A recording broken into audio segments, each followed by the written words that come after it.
Have you ever been handed over like a peace offering, wrapped in white silk, lips sealed shut, and no one cared to ask what you wanted? I have. And the road to that moment didn't begin in a chapel. It began in the back seat of a luxury car, in a white dress I didn't choose, staring at the frost on the Montana glass while my world collapsed in reverse. Outside, snow whispered across the pines like a secret too old to be spoken aloud. Inside, the silence was louder than death. No one told me where exactly I was going, but I knew. I was going to marry the man who had once called my father a ruin in a tailored suit. I was going to become Mrs. Lucian Kingsley. But I wasn't, crying. Not yet. Maybe it was pride. Maybe it was the numbness that follows when your voice is no longer your own. Or maybe, God help me, it was because part of me still burned from that night 2 years ago when I met him. I hadn't meant to provoke him. It was a charity art auction. He'd bid $100,000 on a fake Caravaggio. I was 21, naive but well-trained, and couldn't help myself. I said into the mic, too loud, too smug. Even the richest man in Montana can't buy authenticity. Especially, not with that taste. The crowd laughed. He didn't. He looked at me. Really looked. And for a split second I felt cold, like his gaze stripped off my skin, layer by layer, down to something I hadn't known was exposed. He didn't say a word. Just walked out. 3 weeks later, my family lost a gallery deal. 2 months after that, my father was drowning in lawsuits. And now, 2 years later, Lucian Kingsley didn't just own half the art market. He owned me. That car slowed. A driveway loomed ahead like a mouth carved into stone. At the top, Kingsley Hall. More fortress than home, more threat than promise. We're here, the driver said. Not unkind, but not warm either. I stepped out. My heels sank into the slush. The wind cut through my veil like it was hunting skin. And then, there he was. Lucian Kingsley stood at the top of the stairs, backlit by the old mansion's light. Perfectly tailored black coat, hands clasped. Eyes locked on mine like he was waiting to see if I'd flinch. I didn't. I walked up those stone steps one by one, heart beating so loud I could feel it in my fingertips. He didn't move. "Ella Monroe," he said, voice smooth as velvet over, steel, still so determined not to break. "You haven't earned the right to see me break," I shot back. There it was again. His smile that wasn't a smile. The curve of his mouth said control. His eyes said calculation. He offered no hand, no greeting, just turned and led me inside. Kingsley Hall was colder than the air outside. Walls the color of war. Ceilings too high to hear yourself think. The wedding, such as it was, would take place in the library. No guests, no vows, just a legal officiant and a signature. I thought he might say something ceremonial, but when the pen reached his hand, he looked at me, not my dress, not the veil, and said, "Do you remember the auction?" I blinked. "You humiliated me," he continued softly. "In front of the very people I was trying to crush. I stayed, silent, so I bought your silence. And then I bought your name.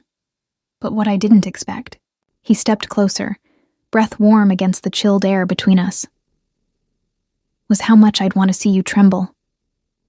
He wasn't touching me, but my skin reacted like he was. I hated that. Hated how his voice curled around my spine like smoke. Hated that I didn't hate him nearly enough. The official entered. Papers were signed. I became a Kingsley. He didn't kiss me, didn't say congratulations. Instead, as the room cleared, he leaned in, just enough for me to smell cedarwood and whiskey on his breath. "You thought I wanted revenge," he whispered. "But I want something worse. I want your obedience. And I want to see what happens, the moment you stop pretending you don't want to give it." I stood there, pulse throbbing. My hands trembled, but not from fear, from fury, from heat.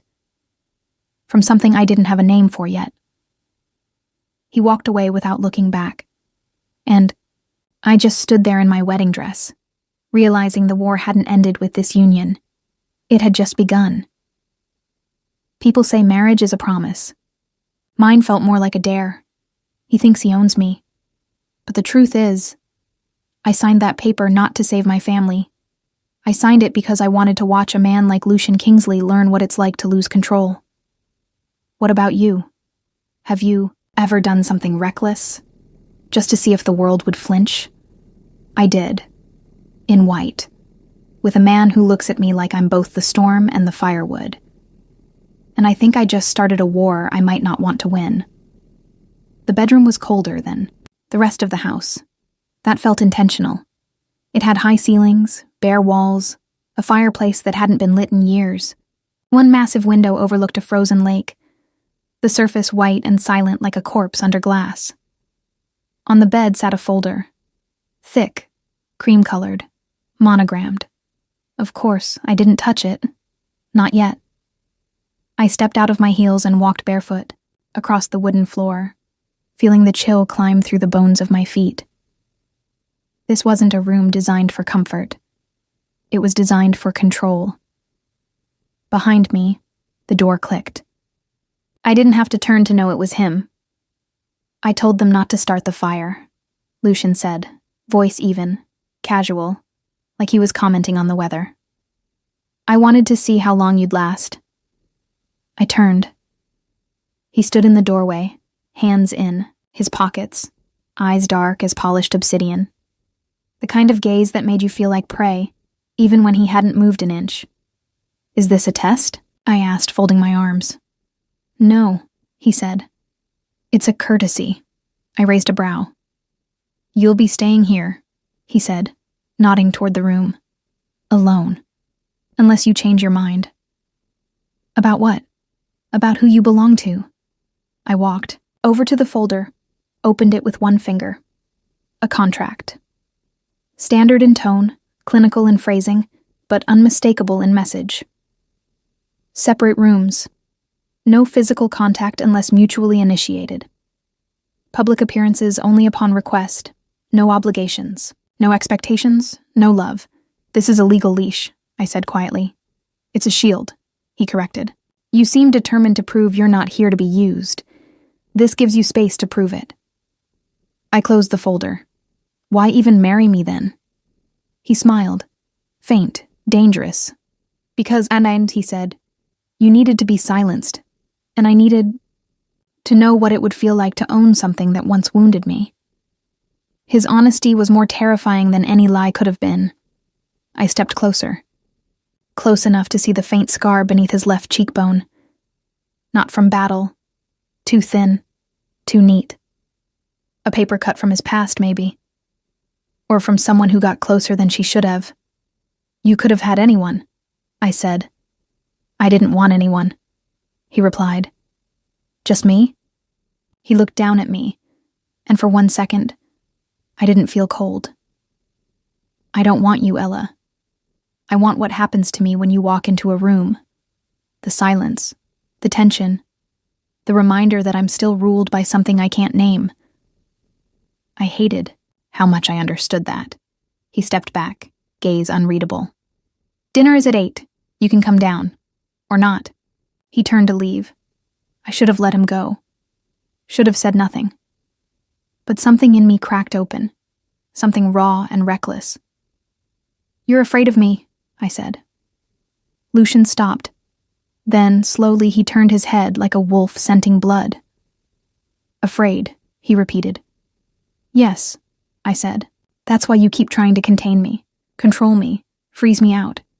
You're afraid that if you touched me, really touched me, you wouldn't know where to stop.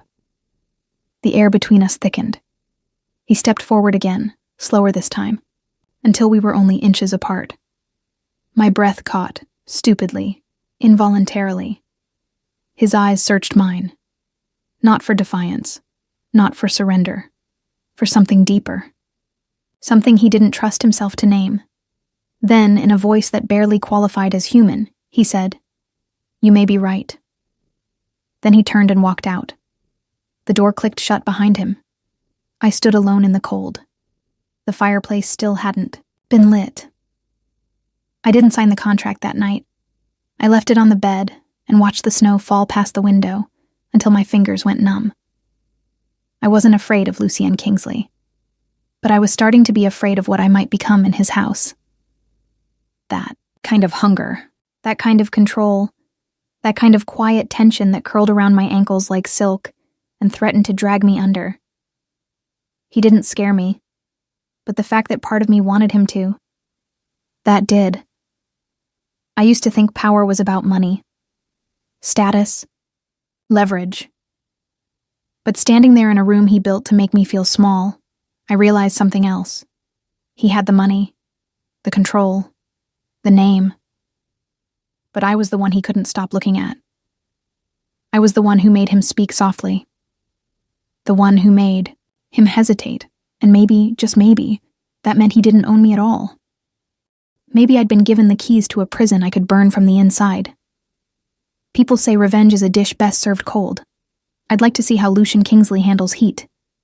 If you've ever been offered a deal that felt like a cage, tell me, did you take it to survive, or to study the locks from the inside? Because tonight, I didn't feel like a wife, or a pawn. I felt like a fuse. And I think I just started to burn. I didn't go to dinner. He didn't summon me.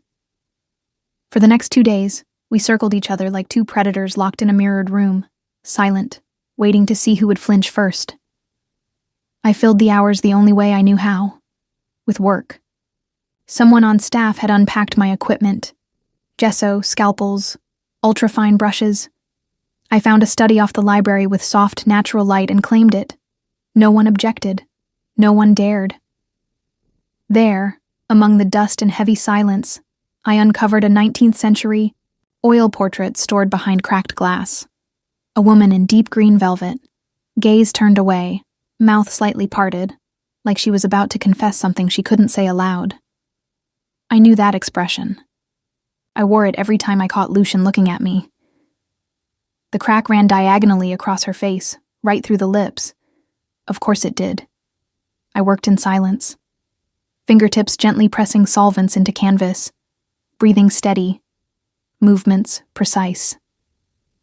There's something sacred about restoration. You don't erase what's broken. You illuminate it. And maybe that's why I didn't hear the door open behind me. But I felt him. Lucien's presence filled the room like a shift in gravity. I didn't turn. Didn't have to. He said nothing for a long time. Just watched. Don't speak, I murmured, voice low. You'll scare her. He stepped closer. I could feel the warmth of him, even without contact. You know, most women would have set this place on fire by now, he said. I wiped the blade clean. Most women weren't traded like livestock. You weren't traded, he said. You were chosen. I turned then. Lucien was standing 3 feet away, sleeves rolled, shirt unbuttoned at the collar. Less armor, more man. Chosen, I echoed. That's what this is? You humiliated me, he said, voice calm. But there was something old and molten underneath. I was supposed to walk away from that auction untouchable. Instead, you looked at me like you saw the rot under the surface. Maybe I did. He smiled, slow and cruel. I should have destroyed you. But instead, you married me. He took a slow step forward. Tell me why you're not afraid of me. I am, I whispered. Just not in the way you want. Lucien moved toward the easel.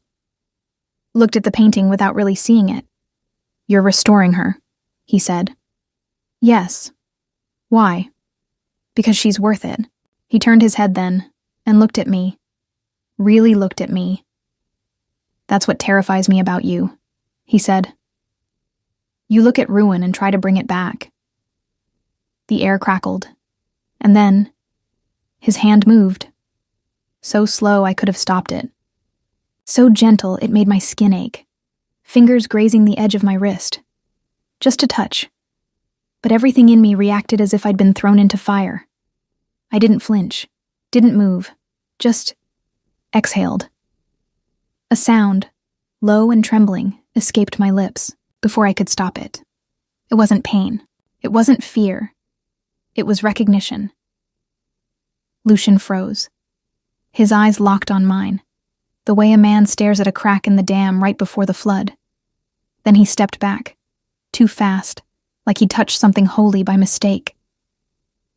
I shouldn't have done that, he said tightly. Why? I asked.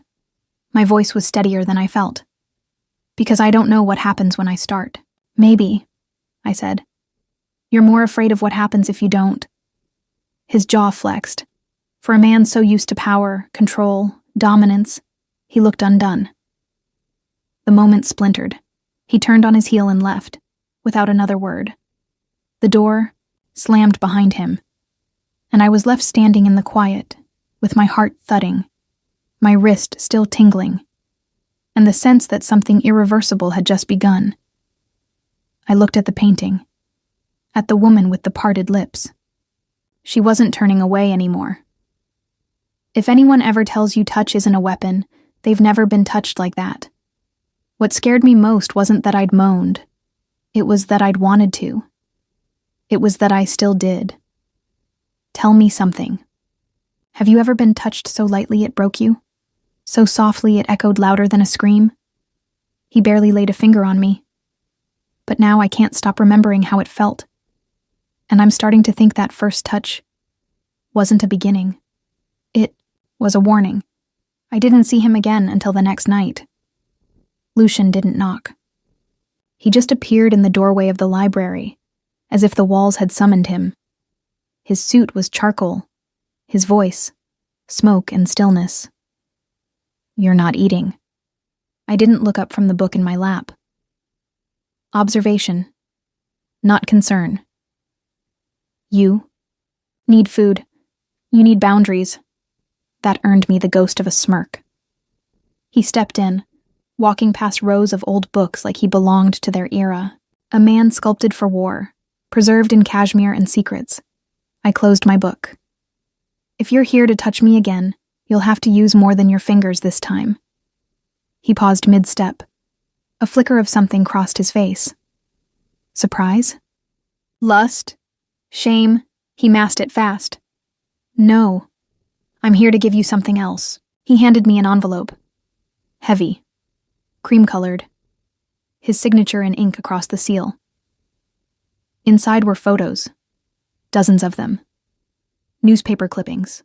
Lawsuit documents. Scans of wire transfers. I flipped through them slowly, heart climbing with every page. What is this? I asked. Evidence, he said, of what your father did to mine. I stared at the final page. A letter.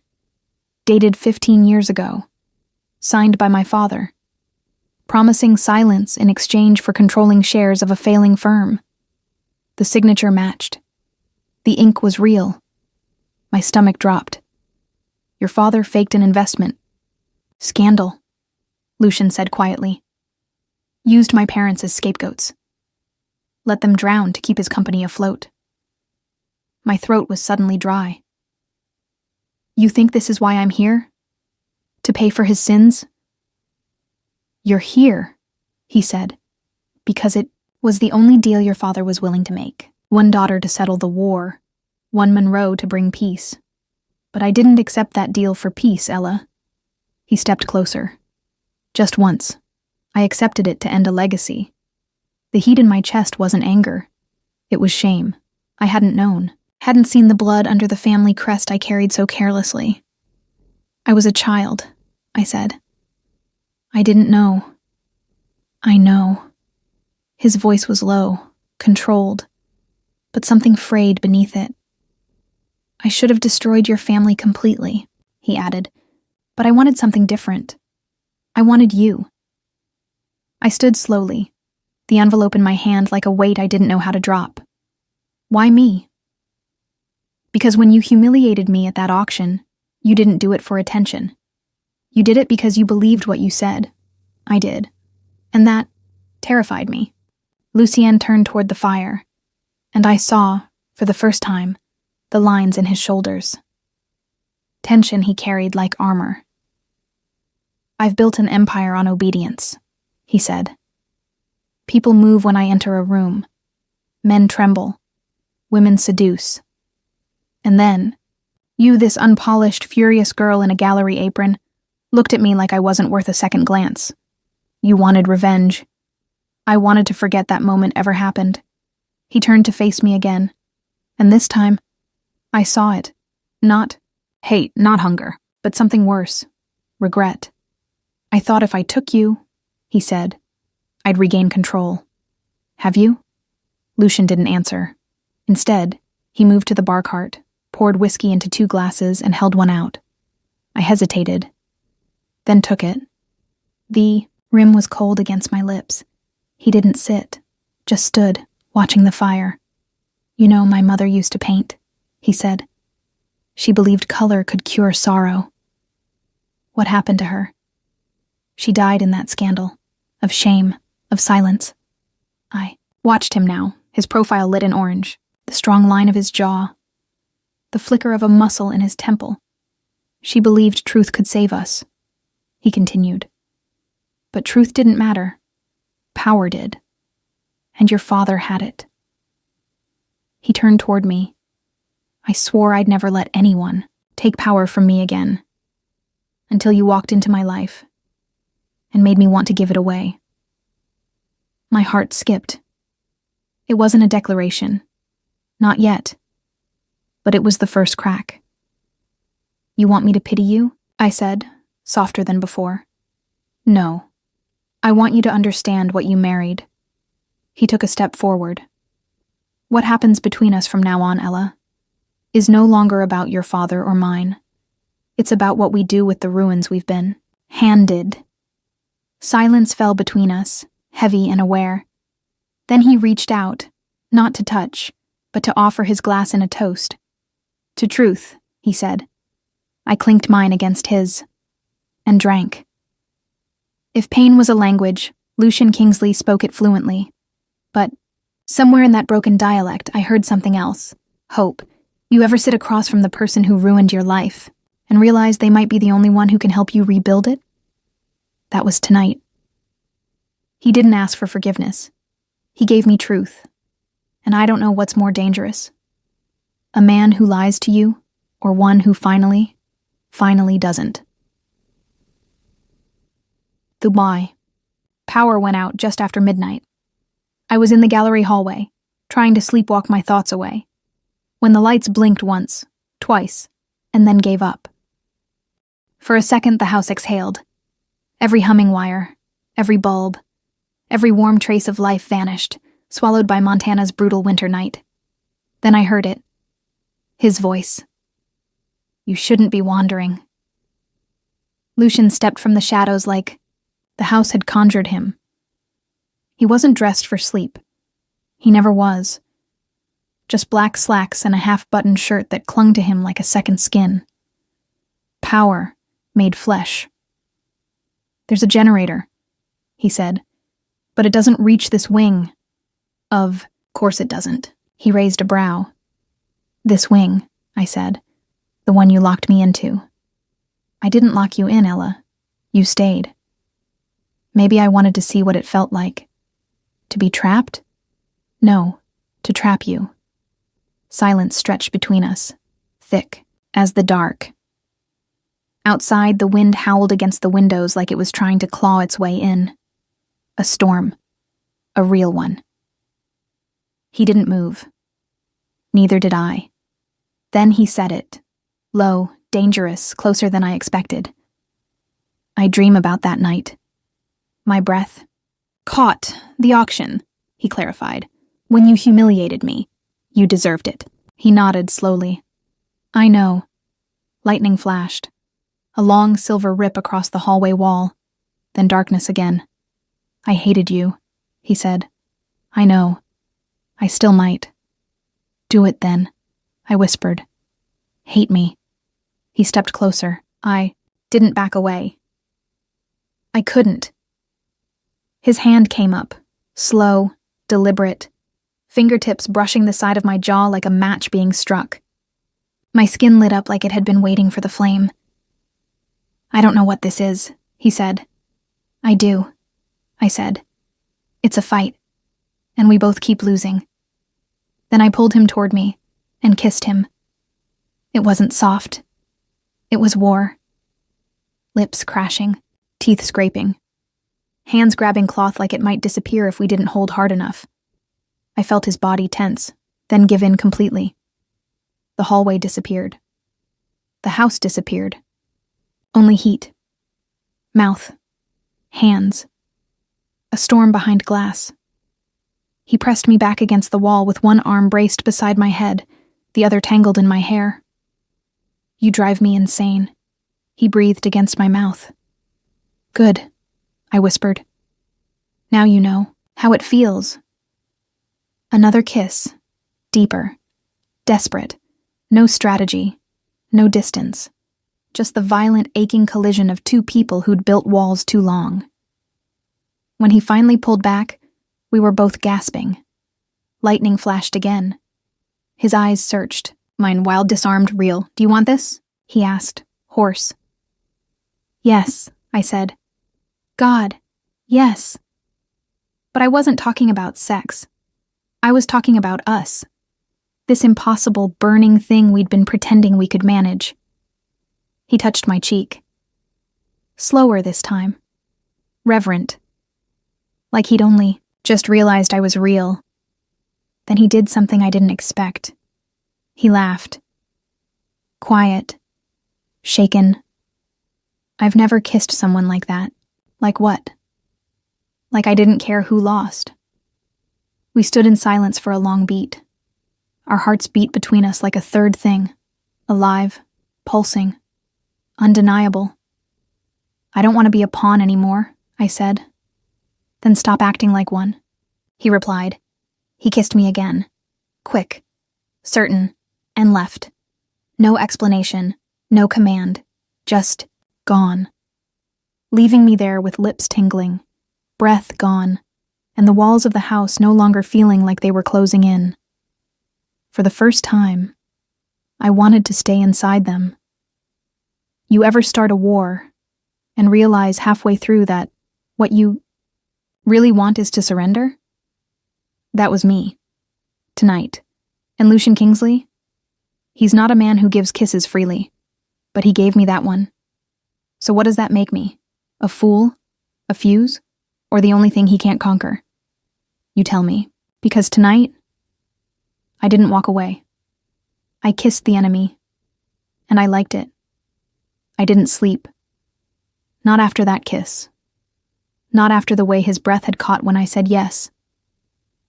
Yes, I wanted this. Yes, I wanted him, and I wasn't going to let it slip back into silence. The storm still raged outside. Lightning lit up the edges of the house. Thunder rolled low through the floors. I walked barefoot down the hall like a woman walking into the sea, knowing it would drown her, but stepping anyway.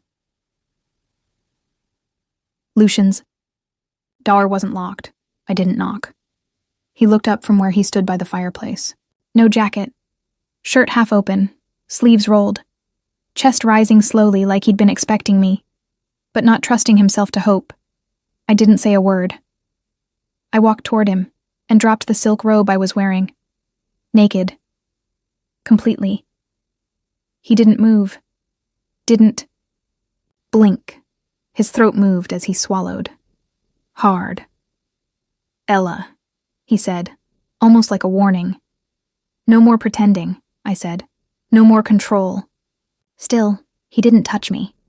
So I touched him. My hand at the center of his chest. Warm. Solid. His skin jumped beneath mine. "You said I made you want to lose control," I whispered. "Then lose it," he snapped. In one movement, his hands were on my hips, his mouth at my neck, and he lifted me off the ground like I weighed nothing. I gasped, legs wrapping around his waist instinctively as he walked me back, fast, until my spine met the cool paneled wall. He kissed me like he needed, to taste everything at once, mouth, jaw, collarbone, biting, breathing me in. I moaned, and it echoed off the wood like a curse. "Say it again," he growled. "Again? That you want this." "I want you," I said. "Now." He carried me to the bed, dropped me like a challenge, and pulled off his shirt in one violent motion. Then the belt. Then pants. No ceremony. No pretense. Just raw, built-up hunger coming undone. He crawled over me like he was claiming something that had haunted him too long, hands at my thighs, mouth at my ribs. My hips arched as he trailed his tongue lower, then came back up to kiss me, slow this time, deep, almost reverent, and then he entered me. One sharp thrust, full, deep. I cried out, not from pain, from the sheer reality of it. My first time, yes, but I didn't feel small. I felt consumed, complete. "Look at me," he said, voice thick. "I need to see your face." I did, and something passed between us, wordless, breathless, holy. He moved, hard, slow, then faster, driving into me like he couldn't get close enough, like he was trying to erase the space between us bone by bone. My nails raked his back. His mouth captured my moans. I didn't hold anything back. I didn't want to. When I came, I shattered around him, body tightening, breath gone, pulse exploding. He groaned my name like it broke him. Then he followed, thrusts jerking, arms shaking, face buried in my neck as he gave in completely. He collapsed beside me, breathing hard. We didn't speak, not for a long time. The storm outside finally quieted. But the one inside me had only just begun. You ever let someone touch you in the one place you swore you'd never open? Let them in so deep they stopped being someone else and started being part of you? That was tonight. I didn't give Lucian Kingsley my body. I gave him my power. And the wildest thing? He gave me his too. The morning after, I woke up in his bed. My body still hummed with memory, of skin, sweat, the way he had whispered my name like it hurt to let it go. Lucian Kingsley had come undone for me, and that's what made what came next unbearable. I wasn't snooping. I wasn't even looking for anything. I just needed something to wear. The closet was cavernous, full of tailored suits and silence. On the far shelf, a leather portfolio sat half-zipped. Something about it called to me. Maybe the absence of dust, or the way it was slightly ajar, like it had been opened recently. I shouldn't have touched it, but I did. Inside were documents, contracts, memos, emails, all labeled. Project, Monroe Dissolution. My blood ran cold. I read fast, faster than I could process. Lucian had drawn up plans, months ago, not to marry me, not to settle a feud, to absorb, dismantle, and dissolve my family's legacy. Legally. Publicly. Irrevocably. Marriage had been a chess move, a Trojan horse. He'd married me to get closer to the vault, our contacts, our investors, our secrets. And I had let him in. Completely. Body, breath, trust. The final document was dated 4 days ago, after the wedding, after our first kiss, after he told me I was more than revenge. I dropped the file like it burned. My chest was tight. My hands were numb. The room spun. I didn't remember walking down the hall or opening the library door. Only that he was there, reading, relaxed, unaware, until he saw my face. "Ella." My voice was dry. "You lied." He stood slowly. "Let me explain. You said the war ended when we married, that we could build something new. It can. If you let... You planned to ruin me," I yelled, voice cracking. "Not my father, not my name, me." His jaw tensed. "I started those plans before I knew you. You continued them after," I said. "After you kissed me, after you touched me, after I gave myself to you." He stepped toward me. I stepped back. "I'm not your casualty. I said. You're not, he said softly. You're the only thing I can't destroy. Don't romanticize this, Lucian. You don't get to spin this like some tragic Greek myth where the monster just couldn't help it. His eyes dropped, shame flickering through the cracks. I was wrong, he said. I didn't know I'd fall for you. Don't. I whispered. Don't say that. Why? Because I'll believe you. The silence between us was unbearable. Then, without a word, he did something I never imagined Lucian Kingsley could do. He dropped to his knees. Not slowly, not dramatically, just dropped, like he'd been hit by something too heavy to carry. His hands clenched into fists on the floor. His breath ragged. His eyes, not begging, not cold, just open. I've never asked anyone for anything, he said. Not love, not forgiveness, not mercy. I stood frozen, shaking. I don't know how to be good, he said. But I knew when I was inside you, when you looked at me like I was worth saving. I knew I wanted to try. Tears blurred my vision. I hated him for making me cry. Hated that a part of me still wanted to touch his face. You built an empire by taking, I said. And now you want to keep the one thing you were never supposed to own. He didn't answer, because he knew I was right. I turned, walked out. Every step heavier than the last. I didn't pack. Didn't leave a note. Didn't slam the door. I left quietly, the way you leave a grave. You ever lie to yourself so beautifully that when the truth finally hits, it doesn't just hurt. It kills? That was me. I thought I was the fuse, but I was the one who got burned. 1 year later, I came back, not to beg, not to test him, to see if what we'd survived had turned into something worth returning to. The New York air was thick with late spring, and the gallery smelled like old varnish, clean glass, and possibility. My name was on the wall this time. Not as someone's daughter, not as someone's wife. As a woman who had built something on the ashes of what nearly broke her. The exhibition was small, but full. Titled, Restoration, 10 paintings. Each one saved, scraped, healed. People walked slowly, quietly. Some cried. I stood in the corner, watching, not hiding, just waiting. And then I felt it, that familiar pull. I turned, and he was there. Lucian Kingsley, standing in a dark coat that made him look more myth than man. No entourage, no walls. Just him. He didn't move toward me right away. Didn't try to dominate the space like he used to. He waited for me. So I walked.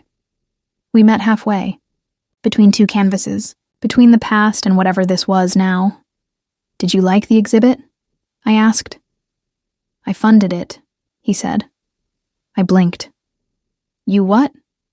Anonymously. You would have said no otherwise. You're right. I'm getting used to that, he said softly. I looked at him then, really looked. His face had changed, not in shape, in stillness.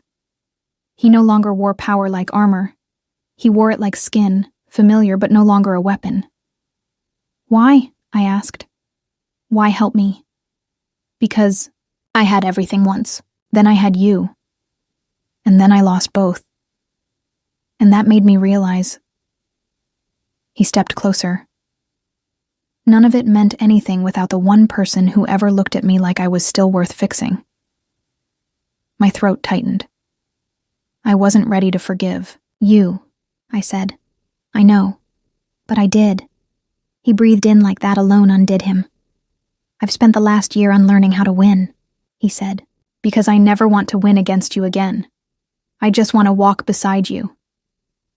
A beat passed. Do you think that's possible? He asked. Yes, I said. Then I reached for his hand. His fingers trembled when they closed around mine. We left together, Not as enemies. Not as strangers. As something new. Something built. Not broken.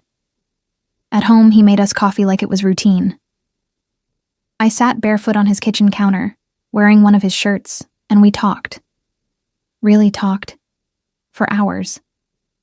He asked about the painting I'd kept. I asked about the therapy he never thought he'd try. We didn't say forever.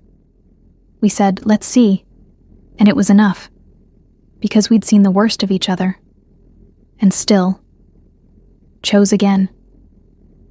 Do you know what victory really is? Not revenge, not power. It's standing in front of the one who ruined you and saying, you don't get to define me. I do. And then watching them love you for that very strength. Lucian Kingsley didn't break me. He made the mistake of giving me fire, and I lit up the dark. If you've ever been betrayed, tell me. Would you ever go back? Would you dare love the person who hurt you most? Because I did, and I didn't just survive. I won, and this time, so did he. Sometimes I wonder how many women have been given away, not with a ribbon, not in a contract, but in the quiet choices we make, to stay silent when we want to scream, to please when we want to walk away, to forgive before they even ask. This story wasn't just about Lucian, or my family. It was about me, learning that being wanted is not the same as being chosen, and that loving someone doesn't mean letting them win. I didn't love him because he was strong. I loved him because he finally let himself be weak, because he apologized without asking for applause, because he changed without needing to be begged. I know not every man does that. I know some of you are still waiting for one who will. And if he never comes, let me say this plainly. You are still whole. You are still worthy. You are not what they did to you. We talk about power like it's a room you walk into, but sometimes power is saying no and meaning it. Sometimes it's leaving. And sometimes it's daring to stay when it would be easier to run. If you've ever been betrayed but still believe in love, if you've ever shattered and still tried again, then maybe this story wasn't fiction to you at all. Maybe it was a mirror. So now I'll ask you the only question that matters. If someone truly sees you, not the perfect you, not the quiet you, but the furious, honest, burning version of you, and they choose you anyway, will you believe them? Will you let yourself be loved without shrinking? Because you deserve to be. You always have, and you always will. If this story moved you, even just a little, don't forget to like the video and subscribe to the channel. There's more waiting for you here. More stories that see you, that say what you felt but never said out loud. Because sometimes fiction is the only place we tell the truth. Stay. Listen. Let yourself feel. We're just getting started.